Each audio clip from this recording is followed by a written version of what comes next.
Hello everyone, hope you're doing so well and having an amazing week, and welcome to this little video all about the oil paintings that I'm working on this week.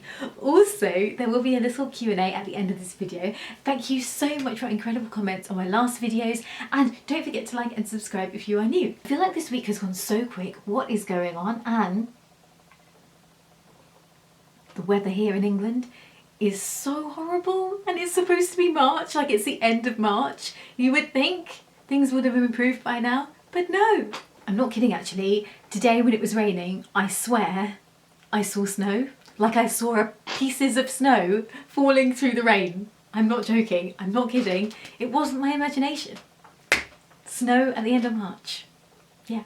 First painting I want to show you is of this cat who is on the riverbank, and it is actually looking for fish, really nice magical fish, and it lives in this castle just here, and I really wanted to create a landscape that had a cat in it and this similar type of colour scheme, which is a very kind of cool colour scheme.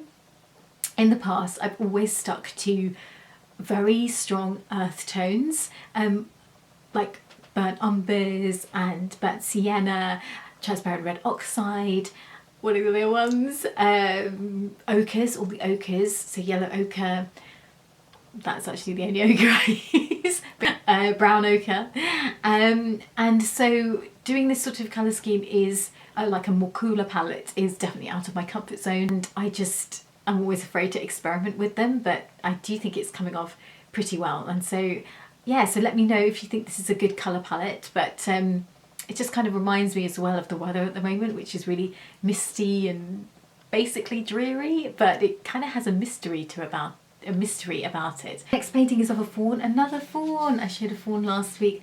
As I say, I just adore painting fawns and deer, but this panel is damaged, and so I was aware of it, thank goodness, before I started painting. So I just wanted to like make a really peaceful and ethereal piece. We started painting, and this is what it came out like. It's very similar to my last painting that I showed on my channel with a fawn. It's kind of like such similar composition, but the reason behind this composition is actually because I'm probably going to make it into a print, but I can't sell it because obviously, I don't know if you can see, there's a tiny dent here, there we go, and lots of people would say, well, you should sell it anyway, but for some reason this would just keep me awake at night if I sold a panel like this and it had a dent in it, so I decided to just make it into a print. I will once I've finished it, and I've only done, you know, a little bit on it, so it's looking kind of yeah, unfinished. We have a hilarious hare. I started this painting ages ago and I haven't finished it yet, but I think I've probably got only the final details to do now.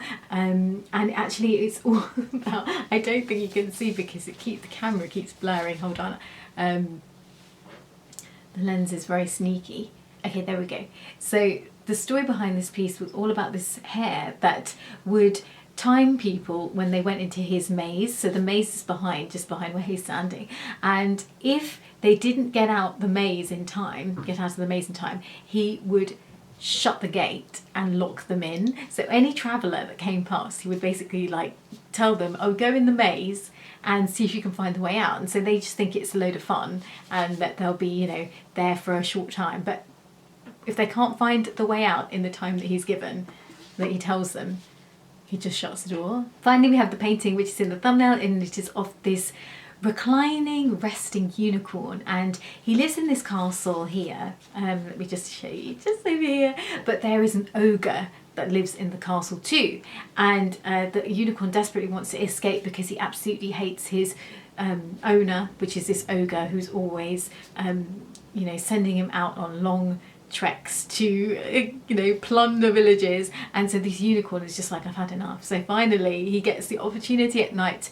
at the stroke of midnight, to bolt, and he bolts out of the castle and finally finds this most beautiful, peaceful river where he just sits down and reclines and relaxes, and in this like amazing forest which is full of serenity and yeah, just like peaceful birds and animals come to greet him. I do hope you like these oil paintings so far. I will keep you updated as to how they're going. The unicorn one that's in the thumbnail is actually finished and I'm just waiting to varnish it, and so I will leave a link to my Etsy store in the comments section. So if you're interested in checking out my paintings, then yeah, do check out the link. Okay, first question.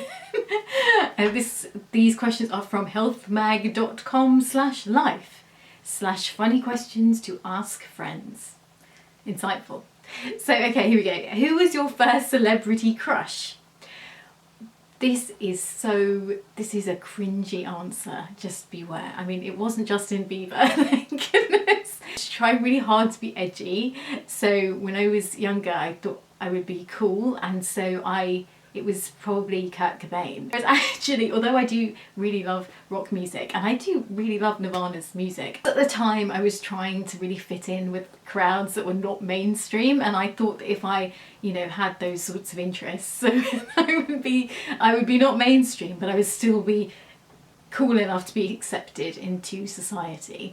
Well, yeah, I mean, obviously I'm not particularly edgy, as one can tell, but I obviously thought I was at the time. Question: what's your go-to dance move and can you show it? Oh dear God.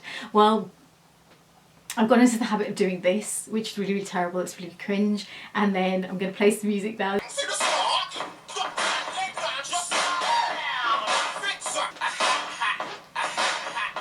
Pretend that never happened. Next question: which TV show would you like to be in, and which one would you not like to be in?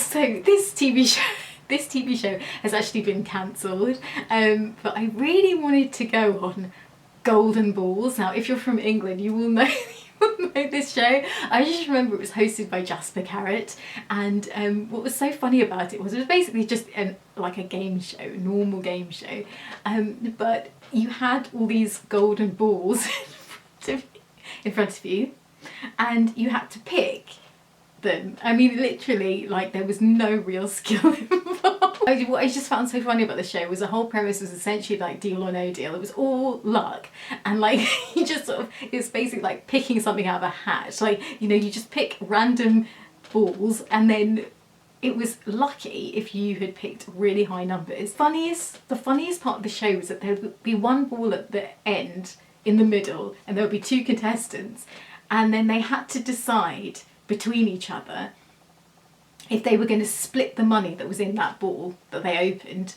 or they were going to steal it.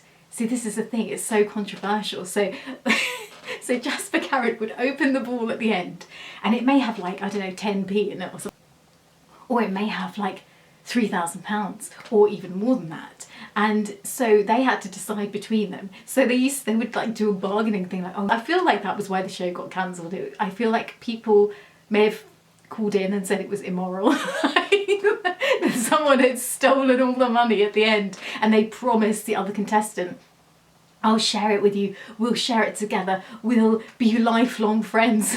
And then they just open the thing and be like, steal.